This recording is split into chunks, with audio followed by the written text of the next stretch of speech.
Hi friends, welcome to Nakshatra series of MS Astrology. So almost end కి వచ్చేసాము నక్షత్ర series.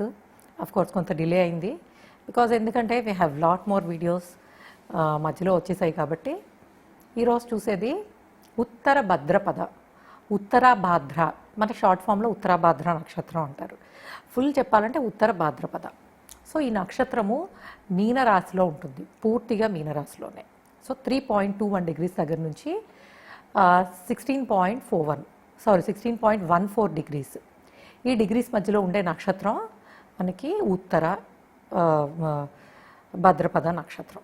So ఉత్తర భద్ర నక్షత్రం శనికి సంబంధించిన నక్షత్రం, సాటర్న్ నక్షత్రాస్.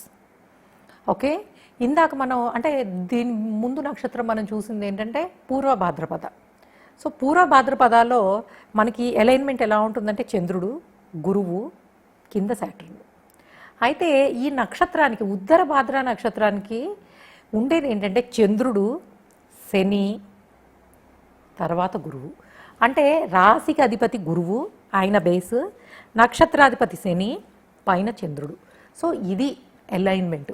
ఎప్పుడైనా సరే నక్షత్రానికి సింబల్ ఏంటి, నక్షత్రాధిపతి ఎవరు, దీన్ని బట్టి it makes lot of sense. So ఈ నక్షత్రానికి సింబల్ ఏంటంటే కవలలు, ట్విన్స్. ఓకే, ఈ నక్షత్రంలో ఉండే పాజిటివిటీ ఏంటి, నెగిటివిటీ ఏంటి?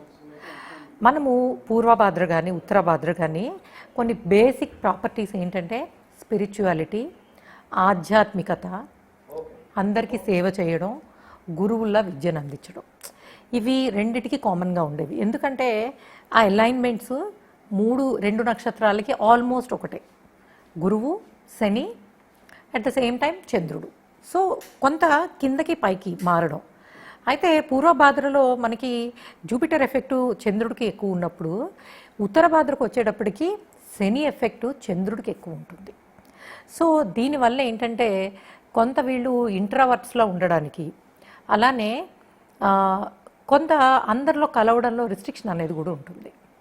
గురుతత్వంగా పెద్దరికంగా ఉంటారు, ఎల్డర్లీ నేచర్ ఉంటుంది.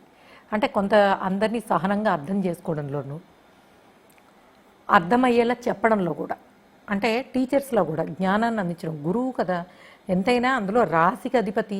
అట్ ద సేమ్ టైము మీన రాశి మనకి 12వ రాశి. మీన రాశిలో ఉండే స్పెషల్ ఏంటంటే ఎక్సలెంట్, ఈ మన ఎట్లా అంటే భగవంతుడికి సంబంధించిన ఎక్సలెంట్ ప్లేస్మెంట్ అది. నాలెడ్జ్ ఎంతంటే ఐసోలేషన్, మనకి 12th హౌస్ అనేది తెలుసు కదా, హయ్యర్ నాలెడ్జ్, అది డివైన్ నాలెడ్జ్.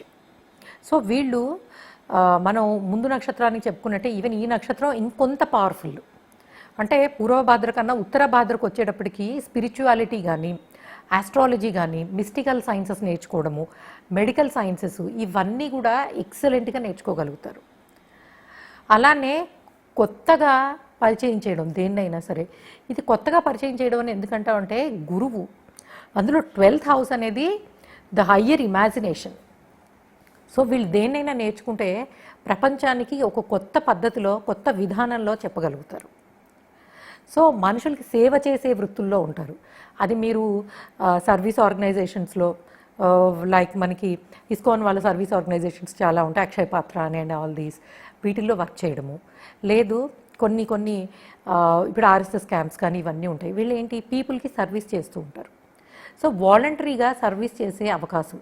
ఎందుకంటే the original sign of 12th house ఎప్పుడైతే చంద్రుడు ఉన్నాడో కష్టపడడానికి, అట్లానే సేవ చేయడానికి. Saturn is the serving planet, సేవ చేసే అధికారాలు ఉంటాయి. అయితే ఎవరైనా మెడికల్ సైన్సెస్లోకి వెళ్ళాలనుకున్నా, లేదు ఫార్మా వాటిలోకి వెళ్ళాలనుకున్నా, this is the best placement అని చెప్పచ్చు. Because the original 12th house అది హాస్పిటల్స్ రిలేటెడ్ హౌస్ అవుతుంది. అట్లానే ఈ వృత్తికి సంబంధించిన జ్ఞానాన్ని ఇచ్చే గ్రహాలు చంద్రుడు ఇస్తాడు, శని ఇస్తాడు. అందులో శని చంద్రులు కలిస్తే these people can become excellent orthopaedic అనమాట.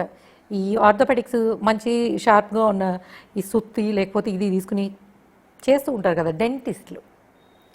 మోస్ట్లీ డెంటిస్టులు అవడానికి చాలా స్కోప్ ఉన్న నక్షత్రం ఇది. డెంటిస్టులు కూడా అంతే కదా, ఇన్స్ట్రుమెంట్స్ తోటి ఫిక్స్ చేస్తూ ఉంటారు ప్రతిదాన్ని, కొట్టడం, పైకి పీకేయడం, పెట్టడం, మళ్ళీ స్క్రూలు వేసి బిగిచ్చేయడం.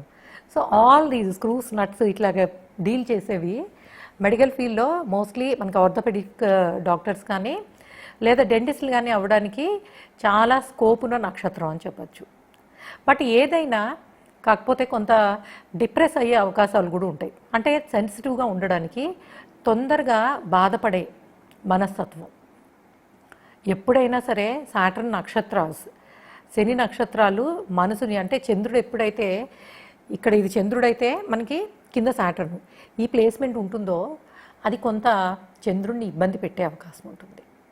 ఎందుకంటే చంద్రుడు చాలా సెన్సిటివ్ ప్లానెట్, మిగిలిన అన్ని గ్రహాల కన్నా సున్నితమైన గ్రహం, తొందరగా ఇన్ఫ్లుయెన్స్ అయ్యేది. సో ఈ సాటర్న్ ఆ కోల్డ్నెస్ వల్ల కొంత ఎఫెక్ట్ అయ్యే అవకాశం ఉంటుంది, కొంత సెన్సిటివ్గా ఉండే అవకాశము. కాకపోతే వీళ్ళకి నేర్చుకునే విషయంలో మటుకు చాలా ఓపిక, పద్ధతిగా ఉంటారండి. అట్లానే స్పిరిచువాలిటీ, మంచి భక్తి, భగవంతుడంటే నమ్మకం, ఇలాంటివన్నీ ఇచ్చే నక్షత్రం. So okay guys, thanks for listening. Please subscribe our channel MS astrology. This is ఇది సింపుల్గాను మనకి, బట్ నక్షత్ర పాదాలు ఇవన్నీ కమింగ్ డేస్లో మళ్ళీ చూద్దాము. This is the basic information, ఒక నక్షత్రం ఎట్లా బిహేవ్ చేస్తుంది అనేది. అలానే మీ ఈ జాతకం చెప్పించుకోవాలనుకుంటే కనుక send your birth details to MS astrology Madhavi Sharma, అది నా ఫేస్బుక్ బిజినెస్ పేజ్. అలానే msastrology.com వెబ్సైట్ నుంచి కూడా మీరు మీ రిక్వెస్ట్ని పంపించవచ్చు. Okay guys, thanks for listening. Bye.